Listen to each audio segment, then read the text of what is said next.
Bonjour, ici André Fauteux, éditeur de la Maison du 21e siècle. Aujourd'hui, j'ai le grand plaisir d'accueillir Daniel Genet, un jeune homme que j'affectionne particulièrement et surtout qui est une grande source d'inspiration pour moi et qui le sera pour vous, certainement. Daniel est devenu hypersensible aux produits chimiques suite à une intoxication en 2006. Mais heureusement, le dénouement est heureux. Bonjour Daniel. Bonjour André. Très content que tu sois là. Toujours un plaisir. Écoute, si je te demandais, ton état de santé a chuté à quel pourcentage et aujourd'hui, tu es remonté à combien? Si on parle au niveau des réactions des produits chimiques puis la façon comment je me sentais, je suis tombé peut-être à peu près à 10 là. Ah ouais. C'était proche de peut être là. Mais maintenant, je suis à environ 90 revenu à peu près 90 de la personne que j'étais avant les réactions aux produits chimiques. Tu étais une personne très en santé, athlétique. C'est ce qui m'a sauvé d'ailleurs. Les médecins m'ont dit au départ que j'avais eu la chance, parce que moi, quand j'ai eu ma plus grosse de mes réactions, là, qui était, ça a commencé le 3 janvier avec des yeux enflés, puis ça s'est pas terminé, mais l'événement le plus grave était le 31 janvier, toujours en 2006, dans lequel je me suis réveillé dans la nuit, pas capable de bouger et pas capable de respirer. Donc, fait que là, quand je suis allé voir les médecins, ils m'ont dit, ben là, j'étais entre 130 et 140 battements au repos, 24 heures sur 24. J'ai été un mois comme ça. Et la norme, c'est combien de battements? C'est environ 72, mettons, la moyenne des gens. Là. Il peut y en avoir qui sont un petit peu en bas de ça, mais environ 72. Donc, j'étais comme si je courais sur un tapis roulant. Constamment, au repos, 130. Un mois de temps environ là-dessus. Donc, comme si mon corps... Comment on se sent émotivement quand on... C'est soudain, là. C'est venu du jour au lendemain? Au fond, comme je pourrais dire, je suis parti de quelqu'un en pleine santé à quelqu'un sur le bord de la mort en dedans d'un mois. Et à tous les jours, j'étais 100 fois pire que la veille. À tous les jours pendant un mois de temps, jusqu'au 31 janvier. Puis quand je suis allé à l'urgence, le médecin qui me donnait de la cortisone, différents produits pour essayer de régler les problèmes, au fond, respiratoires, parce que quand tu respires pas, ça va comme mal. Donc, et lui, ce qu'il m'a dit, c'est cette journée-là, il me parlait, puis il dit, Daniel, des gens comme toi, d'habitude, on les traite pas, on les enterre. Donc, quand tu te fais dire ça par un médecin, un urgentologue, c'est un peu stressant. Puis surtout, à ce moment-là, j'avais aucune idée à quoi vraiment... Il y avait des idées avec quoi je réagissais, mais... Là, tu avais quel âge, 2006? J'avais 36 ans. OK. Puis ça a duré un mois avant que tu commences à découvrir ce qu'il fallait faire, quoi. Les médecins, est-ce qu'ils t'ont aidé? Les médecins, au fond, moi, je travaillais avec des médecins en tant que représentant pharmaceutique. Donc, les médecins, j'étais en contact avec eux tous les jours. Sauf que les médecins, en tant que tels, ils n'ont pas vraiment d'idée qu'est-ce qui t'arrive. Puis la plupart des médecins, il y a quelques exceptions. Quand c'est environnemental. Quand c'est environnemental, ils ne savent pas. Fait qu'ils donnent d'autres produits chimiques des fois, puis ça te nuit plus. Parce que quand tu as un système qui est déjà à la limite de sa capacité, bien, tu fais déborder le vase en rentrant d'autres produits chimiques. Même si c'est des produits pour t'aider, mais à moyen terme, ça va te nuire vraiment encore plus. Donc, c'est un peu ça. Quand tu es dans cette situation-là, tu es vraiment un peu face à on ne sait pas quoi. J'ai eu la chance d'avoir un ami qui était ingénieur et qui avait quelqu'un qui travaillait à son bureau qui était en hygiène industrielle. C'est elle qui m'a identifié un peu certains produits au départ. Fais attention à ça parce qu'il y en a dans ça, il y en a dans ça, les produits de polyuréthane, et ainsi de suite, dans quoi il y en avait. Est-ce que tu réagissais au polyuréthane? Beaucoup, beaucoup. Moi, la réaction au départ, je pensais que c'était mon lit qui était un lit en polyuréthane ou de la viscose ou les mousses... le matelas. Mousse sans mémoire qu'ils appellent. Là. C'était ça, je n'étais plus capable de dormir dans mon lit. Mousse mémoire. Mousse mémoire. Donc, ça rebondit. Donc, c'était vraiment le produit au départ. Par après, je me suis aperçu que c'était une intoxication au gaz propane que j'avais fait. Donc, c'était le propane qui était le point. Ça t'a pris combien de temps faire le lien? Peut-être environ 6 mois. Parce que j'ai pas su tout le coup, mais après ça, on fait des liens entre les différents événements et les différentes choses. Et j'avais fait... Je sais que le propane, le gaz naturel, le mazout, le monoxyde de carbone, c'est un déclencheur reconnu par les médecins au niveau de l'hypersensibilité chimique. Et c'est souvent des produits très volatiles. Tout ce qui est volatile dans l'air et plus passe directement dans les voies respiratoires, souvent passe directement dans le sang sans être arrêté. Fait que c'est plus facile. La source du propane? La source du propane, lors de ma réaction le 31 janvier, j'étais chez ma mère, couché à côté de son poêle au gaz naturel. Un foyer. Un foyer au gaz naturel qui était juste à côté de moi. Et son pilote est allumé. Mais c'est étanche? Oui, mais le pilote, quand le pilote, parce qu'on peut l'éteindre complètement notre foyer si on veut. Mais si on veut avoir juste à ajuster la petite flamme bleue, on ajuste la température puis il se met à chauffer. Si on veut avoir ça, il faut laisser le pilote fonctionner. Et le pilote en tant que tel... Pour pouvoir l'allumer instantanément. L'allumer instantané. Autrement, il faut aller manuellement pousser sur le bouton et peser sur l'espèce de mécanisme qui allume. Ça, c'est long. C'est plus long. Fait que souvent, on le laisse rouler. C'est ça qui était d'ailleurs chez moi, chez ma mère aussi. Et j'étais couché à côté. Fait que c'est sûr que ma maison... C'est ventilé vers l'extérieur, ces foyers-là? Oui, effectivement. C'est ça. Moi, chez moi, en général, c'est ventilé vers l'extérieur, mais le pilote n'est pas souvent aussi ventilé vers l'extérieur autant.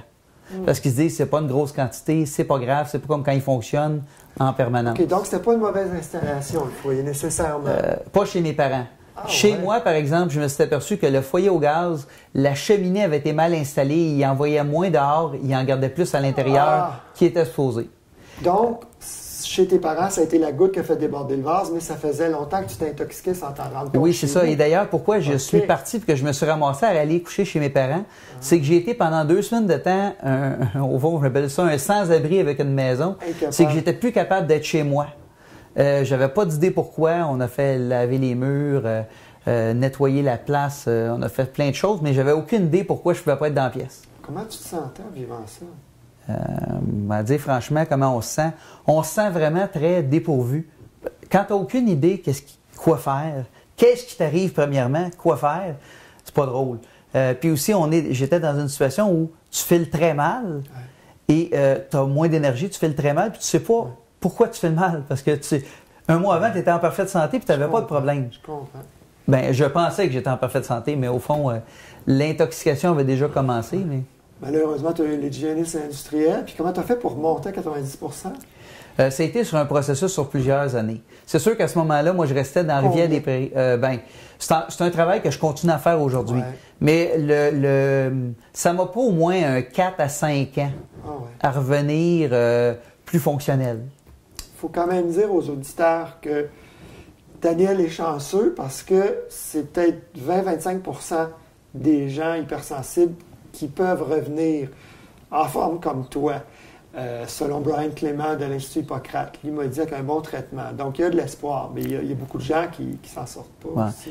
Il y a ça, mais souvent, au fond, on veut diminuer, parce que c'est sûr que là, je parle d'aujourd'hui, comment ça m'a pris de temps pour être vraiment plus fonctionnel, moins réactionnel à l'environnement. Mais c'est sûr que je m'étais quand même amélioré au fil des années. Je ne suis pas arrivé du jour au lendemain, 5 ans, au bout de 5 ans, pouf, c'est un travail de longue haleine. Et c'est le défaut de la chose. Parce que quand on veut y aller avec des moyens plus naturels ou des moyens de détoxification moins agressifs, qui n'ont pas d'impact négatif sur le corps, mais qui ont un impact positif à long terme, mais c'est long. C'est un petit peu à tous les jours. Fait que c'est un travail de longue haleine à faire. Donc, c'est à la fois de se désintoxiquer et de réduire les polluants. Oui, c'est ça. Réduire. C'est sûr que moi, ce que j'ai fait, c'est que quand j'ai réintégré ma maison, tout ce qui me dérangeait, des futons, les futons que j'avais dans la maison, des fauteuils du salon. Les futons, c'est pas en polyuréthane? Non, c'est en coton. Ça te dérangeait? Le coton ne me dérange pas, mais ce que j'ai su, c'est que les futons, parce qu'au niveau canadien, il faut qu'un lit ou les fauteuils, s'il y a une cigarette qui tombe sur un fauteuil, il faut qu'il y ait un certain temps avant que le feu prenne, pour donner une chance aux gens de soit s'enlever de là ou de sortir de la maison. Et que ça ne soit pas instantané. C'est des produits ignifuges. Ignifuges. Donc, ils en mettent dans tous ces différents produits-là pour être vendus au Canada. Et au fond, le futon, c'est du coton libre. Ils vont l'asperger de produits ignifuges pour pas qu'ils prennent en feu. Au lieu de mettre une couche ignifuge, il faut qu'ils l'arrosent. En faisant ça, le coton, je ne réagissais pas, mais le produit qui avait arrosé me faisait réagir très fortement. Ouais, je pense que c'est du brome, entre autres. OK. Donc ça, tu as sorti de la maison. Quel genre de divan et fauteuil est-ce que tu tolères? Les vieux fauteuils, souvent, les vieux meubles, les vieux fauteuils, t'es plus à l'aise. Électroménager, au départ, quand j'ai acheté, je fais des farces maintenant un peu avec ça, mais quand je m'étais acheté un lave-vaisselle, il l'isole, et l'espèce d'isolant qu'ils mettent à l'intérieur, c'est à base de produits pétroliers. Et quand j'ai rentré mon lave-vaisselle et qui fonctionnait, puis qui était en phase au fond, comment on dirait ça, d'assainissement de ça. Là. Ouais. Le produit en tant que tel, qui est la chaleur qu'ils mettent très intense. Ça dégaze. Et ça faisait sortir la senteur. Le polystyrène. Mais il y a plus que ça. Il y a un produit vraiment à l'intérieur qui est un produit pétrolier qu'ils vont mettre pour enlever le son aussi. Okay. Et quand ça devenait à la partie stérilisation, ça chauffe beaucoup. Ça sentait, puis je venais tout étourdi à côté de mon... quand j'étais dans la cuisine. Fait que ça fait partie des défauts de la chose encore. Là. Ouais. Quel matériau de construction, décoration t'a dérangé le plus? Je te dirais pas mal tout, au fond. Tout ce qui était pas en métal, en céramique, en verre, tu réagissais pas. Ça réagit. Je réagissais. Tout ce qui n'est pas en ça. Donc, tout le reste, parce que c'est plus facile de dire ce que je réagissais pas que ce que je réagis, ce que je réagissais. Maintenant, je suis beaucoup mieux. Là. Je suis capable d'avoir des choses dans la maison. Mais un exemple, un bac de plastique. Tu achetais un bac de plastique, ben, il faisait une phase dans mon garage. Parce qu'il ne rentrait pas dans la maison directement parce que je venais très étourdi alentour. Combien de temps? Des fois, ça peut être long, là. Mais un bac de plastique, souvent, 1 mois ou 2, là, pouvait faire l'affaire. Mais j'ai eu des chaises quand j'ai changé mon mobilier de cuisine, de salle à manger. Les chaises ont passé 2 ans dans le garage. Avant que je sois capable de les porter dans la maison. Je les rentrais dans la maison, je filais pas, je les ressortais un bout de temps. Ils ont été 2 ans dans le garage avant que je puisse les avoir dans la maison. Puis, est-ce qu'il y a un mois où tu te souviens que ce mois-là, j'ai commencé à prendre du mieux? Puis si oui, qu'est-ce que tu as fait? Est-ce que tu te rappelles une journée en particulier où tu as dit « Oh, là, je commence à remonter la pente ». Ben oui, au fond, quand j'ai acheté mon sauna infrarouge en 2006, qui était dans mes pires temps, je restais encore à Rivière. Mais ça l'est pas, c'est ça, je restais à Rivière-des-Prairies encore à ce moment-là, là, dans un coin pollué de l'Est de Montréal. Mais quand j'ai acheté mon sauna, je peux dire que dans les 15 à 20 minutes après que je sorte de mon sauna, je me sentais comme un gars avant mes allergies. Un seul traitement? Après les traitements, là, plusieurs, mais après quelques traitements, je veux dire, dans les 20 minutes, quand je finissais mon traitement d'1 heure, dans le sauna, mon sauna d'1 heure, j'étais 15-20 minutes que je me sentais comme un gars, comme j'étais avant d'être intoxiqué. À la sortie? À la sortie. C'est comme si mon corps avait comme pris le dessus un peu pendant qu'il avait vidé plein de toxines. Okay. Je me sentais bien. Je me sentais vraiment, vraiment beaucoup mieux. Puis, parle-nous de ça, parce qu'il y a un protocole pour la désintoxication. Il faut boire beaucoup d'eau. Il ne faut pas y aller trop vite non plus, le sauna. Oui, c'est ça. Il y a aussi, il faut faire attention parce qu'il y a des produits naturels qu'on peut prendre qui peuvent nous aider à faire sortir plus de produits chimiques de notre corps. Il y a certains produits détoxifiants. Il y a des produits comme la glutation, qui est un produit qui va aider. Mais ça, c'est pas pire. Il les entraîne à l'extérieur. Il ne fait pas nécessairement sortir les produits des tissus. Il y a des produits chelateurs qu'on peut prendre sous prescription.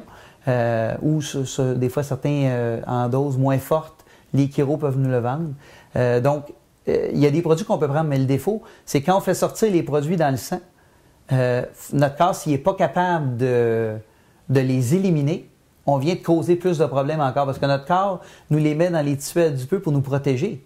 Mais si on les fait sortir trop rapidement... Les tissus adipeux, c'est le gras. Le gras, au fond... on n'est pas, ça nous protège.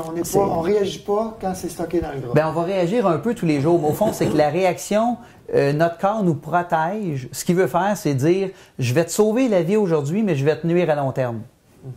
Mais il veut te sauver la vie aujourd'hui. Donc, le corps va toujours à la cause la plus urgente. Donc, il va les stocker dans les tissus adipeux. Quand on prend des produits chelateurs, souvent, on les fait sortir. Ou des saunas, comme un sauna original, les vraiment saunas scandinaves là, que tout le monde connaît.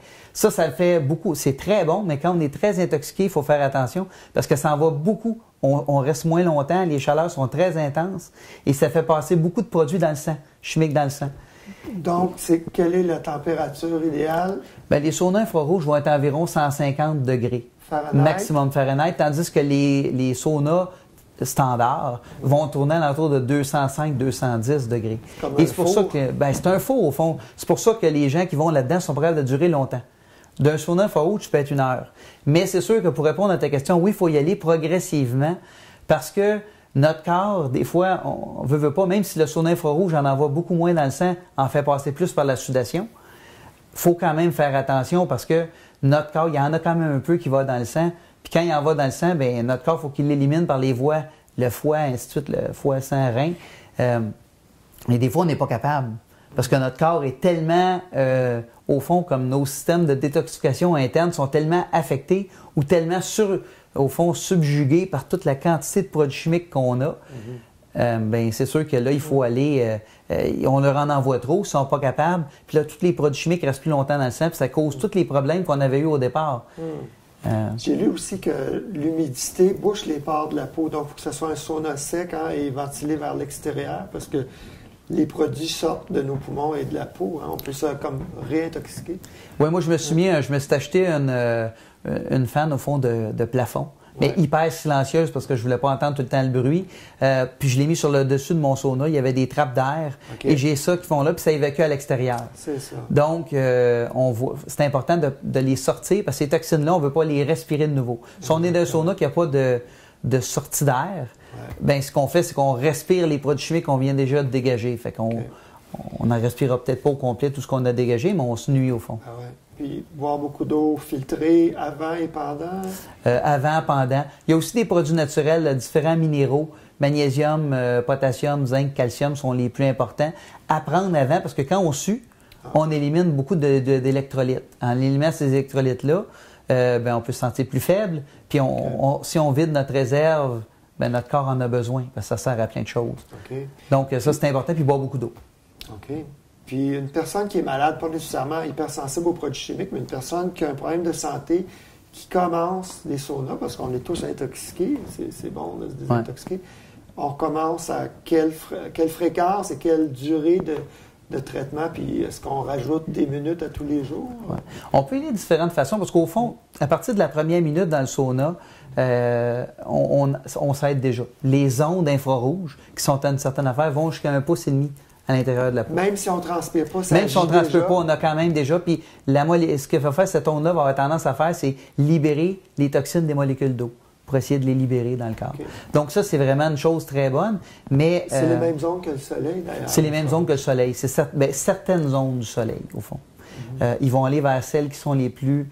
les far wave, qui appellent les ondes plus longues, qui sont plus... le soleil a tout un large spectre d'ondes, mais ils ont vraiment donné, dans les bons saunas, ils vont avoir certaines ondes plus spécifiques. Puis donc, combien de minutes au début quand on commence la thérapie? Bien, quand on va commencer, moi j'ai commencé un peu trop, je faisais 1 heure, 7 jours semaine, un peu tout le temps. Je suis très content d'avoir fait de même, mais les produits chelateurs que je prenais en même temps, ça a fait trop. Mais sauf que quelqu'un qui commence souvent va commencer d'essayer par peut-être un 15 minutes, voir comment on se sent. On se sent bien, on peut augmenter, parce que c'est plus facile d'augmenter que de contrôler les symptômes quand on file mal. On ne veut pas filer mal. Donc, un peu comme quand on commence l'exercice, on n'ira pas courir un marathon la première journée. Dans le sauna infrarouge, c'est quand même une préparation à long terme. Fait qu'on dit on va commencer avec un 15 minutes, on voit comment notre corps fonctionne, comment notre corps réagit. Puis on peut en prendre 3 fois par semaine au départ. Pour les gens qui sont en pleine santé, ils vont recommander de faire des séances 3 fois par semaine, une demi-heure, environ 6 séances, 3 fois par année. À 3 différents temps ou 4 fois, on peut dire, mettons, quand on recommence une nouvelle saison, on peut le faire, mais ils vont suggérer environ 3 fois par année là, de refaire ce même protocole-là. 6 semaines à raison de 3 fois semaine? C'est ça, 6 semaines, 3 fois par semaine, donc 18 séances totales d'une demi-heure pour détoxifier notre corps parce que, comme on sait, on ne peut pas empêcher les produits chimiques de rentrer. On peut limiter notre environnement, mais aussitôt qu'on sort de la maison, il y a tellement de produits chimiques partout. Mais on veut essayer de les faire rester le moins longtemps possible à l'intérieur de notre corps. Puis est-ce qu'il faut préchauffer à 150 Fahrenheit avant d'entrer dans le sauna, avant de calculer la demi-heure, j'imagine? Il y a différentes façons. On peut rentrer directement dedans. Moi, je préfère personnellement, mais je connais des gens qui vont, moi, je veux personnellement l'avoir chaud. Donc, je vais le préchauffer, je vais le faire rouler une demi-heure, 1 heure avant d'entrer dedans. Mais il y a beaucoup de gens qui vont attendre 10-15 minutes puis ils rentrent, c'est bien correct aussi. Moi, c'est que je m'aperçois que je transpire plus et j'ai plus de résultats pour moi avec des températures un peu plus élevées. Il y a des gens qui peuvent être à 125 ou 130 degrés et non à 150 qui vont avoir les mêmes résultats. Donc, ça dépend un peu de notre préférence et voir un peu comment vous allez apprendre à travailler avec votre sauna puis voir comment votre corps réagit. Parce qu'il y a des gens que plus de chaleur, moins de chaleur vont leur donner plus de bénéfices ou moins de bénéfices. Alors toi, ça a été ce qui t'a aidé le plus, qu'est-ce qui t'a aidé à part le sauna? Parce que tu as dépensé une fortune en produits naturels pour en traitement. Oui, en traitement, tu as fait raison. C'était un essai-erreur que j'ai fait. J'ai été traité par des chiro, il y a des médecins au départ, là, mais des chiro, des acupuncteurs, des naturopathes, ostéopathes, à peu près tout ce qui finit en pattes, là, je les ai consultés pour avoir une idée un peu c'est quoi. Puis chacun m'a aidé à sa façon. Mais il y a beaucoup des fois, on s'aperçoit que telle personne, ses limites de ses connaissances sont atteintes, puis on passe à un autre. Une autre personne qui peut nous aider ailleurs. J'ai dépensé environ 120 000 et ça continue à compter là, pour me ramener pratiquement normal, si on pourrait dire. Et c'est pas tout le monde qui est obligé de passer par là. Si tu disais pour toi, en tout cas, parce que chaque personne est différente, mais quels sont les 3 produits essentiels qui t'ont vraiment aidé le plus dans les produits naturels? Dans les produits naturels, si on y va, c'est sûr qu'il y a les vitamines et minéraux, c'est bien important. Il faut prendre des bonnes vitamines de bonne qualité. Si on prend les marchés, les produits de marque courante qu'on voit partout, souvent le produit est peu assimilable. Tu ne l'achètes pas en pharmacie? On ne l'achète pas nécessairement en pharmacie, mais il peut y avoir des bons produits qui sont quand même vendus en pharmacie. Okay. Mais c'est des produits spécialisés qui sont vendus en pharmacie. Mais il faut faire attention à la qualité des produits qu'on achète, parce que souvent, les produits qui vont, les produits de remplissage ou les fillers, le mot anglais, sont pires que le produit au fond. Okay. Donc, c'est important. Fait que les produits naturels, c'était la base, parce qu'il a fallu que je rebalance mon corps en rebalançant mes vitamines et minéraux. Ça, c'était bien important. Le sauna infrarouge a été un instrument merveilleux. Si je te parle aujourd'hui, c'est à cause que cet appareil-là, je l'ai acheté et que je me suis mis à faire des traitements de sauna infrarouge régulièrement. En passant, là, tu le fais combien de fois? À quelle fréquence? J'ai maintenu environ 3 fois par semaine, toujours. Il y a des temps où je vais faire quand même plus. Si je me sens un peu plus réactionnel, j'ai été exposé à beaucoup de produits chimiques. Je fais beaucoup de congrès, beaucoup de choses de même. Quand on est dans ces lieux-là, il y a un paquet de senteurs. Ouais. Souvent, dans les jours, quand je reviens d'un congrès, que j'ai couché dans un hôtel, je vais en faire un peu plus pendant les 2 semaines suivantes de sauna, afin au fond, de sortir l'excès que j'ai eu. Quand je suis chez moi, j'ai besoin d'en faire un peu moins. OK. Et aujourd'hui, on ne donnera pas tous tes secrets parce qu'on veut parler de ton nouveau site, détoxtavie. Ouais, .ca. Et donc, c'est une nouvelle mission que tu te donnes? Au fond, c'est quelque chose que je m'étais fait dire. Quand j'ai fait une émission avec toi, la couleur pomme, je pense que c'était en 2009 ou 2007, on avait fait une émission, puis j'avais rencontré quelqu'un qui est de l'Association des gens hypersensibles du Québec. Puis il m'avait dit, il faudrait que tu partages tes informations. Mais à ce moment-là, j'avais pas d'énergie, j'étais vraiment en récupération. Puis je me disais, je suis pas capable, j'ai pas l'énergie pour ça, faut que je la conserve pour moi, parce que j'avais juste faire mes journées, c'était déjà au-delà quasiment de mes limites. Ouais. Fait que là, maintenant, ce site-là, le but, c'est d'aider les gens qui ont des allergies, puis les gens qui ont des réactions aux produits chimiques, afin de ça va être les aider, au fond, de leur donner des trucs pour identifier c'est quoi, à quoi ils réagissent, quoi faire pour corriger, et après ça, prévenir les rechutes. Puis c'est sûr qu'il va y avoir un gros volet prévention aussi pour les gens qui n'ont pas des problèmes comme moi, puis qui en veulent surtout pas. Fait que prévenir est mieux que guérir, le dicton dit ça, et c'est vraiment très vrai. Si j'avais et faire bénéficier les gens de mes connaissances pour pas qu'ils aient à dépenser 120 000 $, pour pas qu'ils aient à passer à travers toutes les étapes de frustration de ça va mieux, ça va mal, ça va mieux, ça va mal. Ça m'a pris beaucoup de courage puis de détermination pour passer à travers ça. Puis je peux te dire qu'il y a des temps où j'avais pas l'impression que je m'en sortirais puis que j'avais des idées un petit peu plus noires. Fait que c'est ça. Fait que le but de Détox ta vie, ça va être détoxtavie.ca, ça va être de partager aux informations, d'aider les gens qui ont ces problèmes-là, puis que moi au départ, j'avais aucune idée à quoi je réagissais, qui pouvait m'aider. J'ai eu la chance d'avoir de l'argent de côté pour l'apprendre, pour faire ça. Sauf que j'aurais aimé ça me rencontrer, au fond, en janvier 2006, rencontrer le Daniel Genet de maintenant, puis dire, regarde, m'a te dire quoi faire, là, puis tu te rendras pas malade comme ça. On va t'aider. Je vais te dire quoi faire, je vais te donner des trucs, des idées, m'a dit quoi éviter. Puis je vais t'aider à progresser à vitesse grand V au lieu d'avoir l'impression d'être sur le reculon des fois. Puis des ressources aussi. Les ressources. Ben, c'est ça, sur ce site-là, il va y avoir des ressources, des gens qui ont des connaissances là-dedans qui vont pouvoir aider. Il y a des ressources qui vont être gratuites. Il y a des ressources que, si je parle de chiropraticiens, d'ostéopathes, de naturopathes qui sont très connaissants là-dedans, qui vont être sur mon site, que les gens vont pouvoir dire, OK, je peux aller voir telle personne.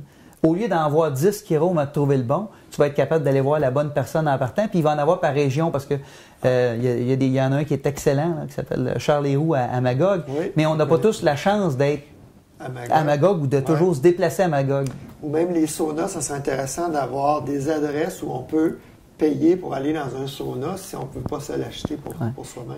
Effectivement. Puis ça va être important aussi de bien choisir les saunas parce que j'ai rien contre les grandes surfaces, mais les grandes surfaces qui vendent un sauna, souvent leur sauna, la partie intérieure, ça va être fait en plywood. Ouais. Mais quand c'est fait en plywood, quand on chauffe un plywood ou on le met au soleil, ça sent très fort, la colle. Donc, et c'est un problème que quand on va d'un sauna qui est mal conçu, ou qui n'est pas fait par des gens qui connaissent ce qu'ils font. Pour la désintoxication. Bien, si tu t'en vas d'un endroit qui sent la colle pour te détoxifier, c'est pas vraiment le bon endroit. Ouais. Fait que ça va être important. Il va y avoir des trucs aussi sur les saunas, puis différents endroits qu'on peut acheter des saunas. Il y en a plusieurs, mais il y a plusieurs endroits d'acheter dans des bons endroits. Oui, c'est ça. Il faut vraiment savoir ce qu'on achète, c'est important. Donc, effectivement. Donner des critères et tout ça. Voilà, ça. Puis toutes les ressources au niveau... il y a des ressources que toi, tu as aussi. Ton site va être là-dessus, maisonscène.ca, c'est certain, parce qu'il y a plein de choses au niveau construction, au niveau rénovation, puis au niveau qualité de l'air, la qualité, ce qu'on boit, l'eau, bien important, l'eau qu'on... Moi, j'avais fait installer un système de purification sur ma maison au complet, parce qu'au départ, quand je prenais une douche, avec le chlore qu'il y avait dedans, je venais tout étourdi dans ma douche. Donc, il y a des gens qui ont la chance de ne pas être étourdis. Mais le produit chimique est aussi peu pour eux que pour moi. Mais moi, je suis comme juste un petit peu je donne tout le temps l'exemple du canari dans le temps, dans l'ancien temps qu'on pourrait dire, il amenait un canari dans les mines, puis quand le canari tombait, il fallait sortir de la mine. Donc, fallait pas rentrer, mais il fallait surtout sortir parce qu'il n'y avait pas assez d'oxygène dans l'air, puis c'était dangereux, puis il y avait des produits chimiques dans l'air, du soufre. Il fallait sortir. Donc, moi, j'étais un peu le canari au fond qui dit, puis informer aussi. Il y a un grand volet là-dedans que je veux aussi informer les gens. Pour qu'est-ce qu'on a comme produits chimiques alentour de nous pour que les gens puissent prendre des choix éclairés. Parce qu'il y a tellement de produits qu'on pense, même moi au départ quand j'ai commencé, il y a un paquet de produits chimiques que j'avais chez moi que je ne pensais pas du tout que c'était dangereux. Puis maintenant que je n'ai même plus, si on regarde un exemple, les produits nettoyants pour les vitres, les produits de nettoyage qu'on va utiliser, souvent sont très très chimiques, il y a une très forte senteur. Ça, c'est des produits à faire attention. Puis où on les entrepose, si on peut les garder ces produits-là si on en a besoin, mais peut-être pas les entreposer à des endroits qu'il y a beaucoup d'air, ventilation, que ça va émaner partout dans la maison.